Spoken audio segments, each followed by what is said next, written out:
Hello everyone. सो set 2024 का अगला question linear algebra पे। अगेन यहाँ पर ए एक 4/3 मैट्रिक्स है और बी एक 3/4 मैट्रिक्स है। तो हमें डिटर्मिनेंट ऑफ ए बी और डिटर्मिनेंट ऑफ बी ए से ये सारे ऑप्शन को चेक करना है कि कौन सा वैलिड है और कौन सा वैलिड नहीं है। ओके, सो ए और बी कोई भी रैंडम मैट्रिक्स है। सो हम वन बाय वन ऑप्शन देखेंगे। तो यहाँ पर ई बी और बी ए इसमें से कौन सा इज़ ऑलवेज ट्रू, ऐसा पूछा है कि वो जो हमेशा ट्रू होगा। ओके, सो यहाँ पे determinant of A B and determinant of B A need not be zero. Okay, so ये वाला तो हम डायरेक्टली इग्नोर कर सकते हैं, क्योंकि अगर हम ए और बी दोनों को ज़ीरो मैट्रिक्स ले लें, लाइक 4 रोज और 3 कॉलम्स वाला, सो 0 0 0 0 0 0 0 0 0 0 0 0, और उसी तरह से बी को भी एक ज़ीरो मैट्रिक्स ले लें 3/4, तो ये केस में ए बी और बी ए दोनों ज़ीरो होगा और determinant of A B and B A can be zero. So ये हमेशा ट्रू है, वो वैलिड नहीं है। Okay, similarly A B A B मैं एक एग्जांपल दूंगा जिसमें हम ऑप्शन बी सी और डी भी इग्नोर कर सकते हैं।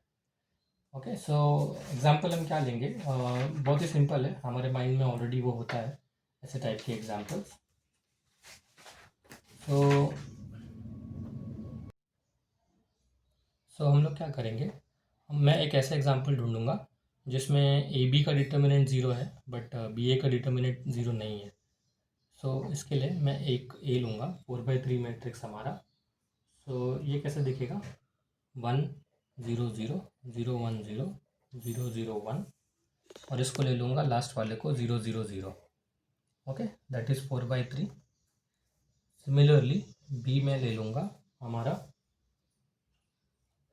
1 0 0। मुझे क्या करना है कि मुझे बी ए को मल्टीप्लाई करने के बाद नॉन ज़ीरो मिलना चाहिए। ओके, सो इस बार ये हमारा 3 रोज और 4 कॉलम वाला मैट्रिक्स है। सो मैं दोनों में आइडेंटिटी फिट करने की कोशिश करूँगा, ये एक बेसिक आइडिया है। तो 0 1 0 0 0 0 1 0। ओके, सो कैसे भी जिसमें जैसे आइडेंटिटी फिट होता है वैसे फिट कर देंगे हम। फिर हम देख सकते हैं यहाँ पर कि हमारा जो ए बी है वो अगर हम मल्टीप्लाई करते हैं इस केस में, तो इसको अगर हम डायरेक्ट मल्टीप्लाई करेंगे, सो 1 0 0 0, फिर 0 1 0 0 0 0 1 0, और लास्ट वाला 0 हो जाएगा। That means determinant of A B हमें मिलेगा 0, और अगर हम बी ए को मल्टीप्लाई करते हैं, इस बार बी को ए से करेंगे, तो मिलेगा 1 0 0 0 1 0 0 0 1। ओके, तो इस केस में हम देख सकते हैं कि कि बी ए का determinant B A non zero है, which is definitely not equal to zero, and determinant of B A भी नॉन ज़ीरो है क्योंकि वो 1 है। दैट मीन्स हम हमारे ऑप्शन से अगर मैच करते हैं तो ये भी ट्रू होना हमेशा ज़रूरी नहीं है। ओके, फिर ये भी ट्रू होना हमेशा ज़रूरी नहीं है, क्योंकि हमने देख लिया है कि determinant of A B zero है बट बी ए यहाँ पर नॉन ज़ीरो है।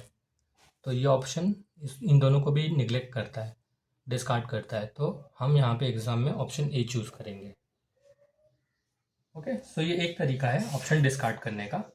और दूसरा तरीका हम ये भी ले सकते हैं कि हमारा ए क्या है, 4/3 मैट्रिक्स है। That means rank of A will be less than और equal to minimum of 4, 3 which is less than 3। Similarly B 3/4 है, तो हम बोल सकते हैं कि रैंक ऑफ बी भी लेस देन और इक्वल टू 3 होगा। Okay, so that means rank of A B अगर हम लेंगे, so that will be minimum of rank A rank B, और जो कि लेस देन और इक्वल टू 3 होता है। बट ए बी का साइज़ कितना होगा, 4/4। सो दैट मीन्स हम बोल सकते हैं कि determinant of A B zero होगा, क्योंकि उसका रैंक उसके साइज़ से कम है, इसीलिए डिटर्मिनेंट ऑफ ए बी हमेशा ज़ीरो होने वाला है। तो ये हमें हिंट दे देता है कि हमारा जो फर्स्ट ऑप्शन है वो ट्रू होगा। और हम ये एग्जांपल से देख सकते हैं कि determinant of A B zero है, इसका मतलब ये नहीं है कि डिटर्मिनेंट ऑफ बी भी हमेशा ज़ीरो होगा। So we need not be zero, that means this is always true. Okay, so I hope ये क्लियर है। कौन सा ऑप्शन किस लिए। एग्ज़ाम में हमेशा बस इतना रखना है कि सिंपलेस्ट एग्जाम्पल है आइडेंटिटी, उसको ए और बी में कैसे भी हम फिट करने की कोशिश करेंगे उसके साइज़ के अकॉर्डिंग। Okay, thank you.